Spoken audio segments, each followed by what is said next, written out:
So I'm going to go over the difference between total utility, marginal utility per dollar. I've been using the example at the Stratosphere Casino in Vegas. The rides that you can do there are $25 per ride. And I know I had found a better picture of this. It's called the Insanity. You're 900 feet above the earth, and they flip you out and spin you around, and it's crazy. That's the title.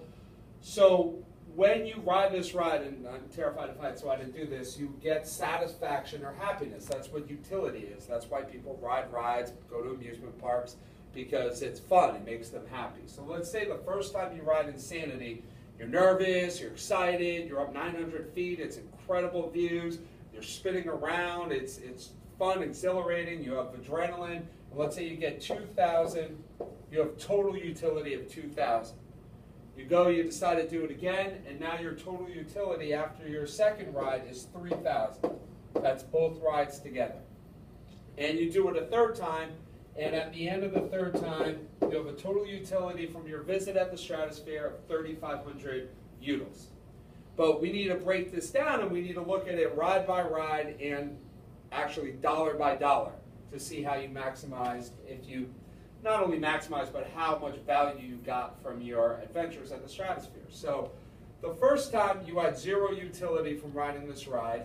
The first time you get 2,000, so you have a marginal increase. This means next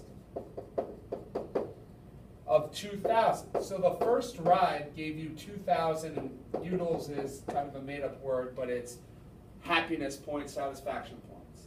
The second ride, you went from 2,000 to 3,000, so the second ride added 1,000 utils,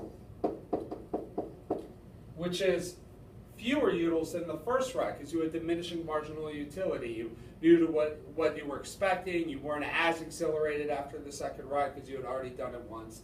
And then the third time, you have 500 utils.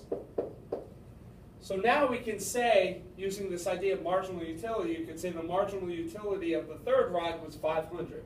The marginal utility of the first ride was 2,000. It's how many utils each ride gave you. And then economists want to go one step further and say, well, what was the value? What was your fun factor per dollar? So you take your 2,000 utils and you divide it by 25. You take 1,000 utils, you divide by 25. You take 500 utils and divide by 25. Terrible at math, but we're going to have an 8 here. And let's throw a 0 here, and that should get us a 2,000. And here should be 40, and here should be 20 utils per dollar. And then we can say, compare that, like in terms of value, obviously our first ride gave us the most marginal utility, but our marginal utility was 80 utils per dollar spent there. And this is how, the difference between total utility, and marginal utility per dollar. What we do with this, I'll explain on the other video, which is the optimal consumption.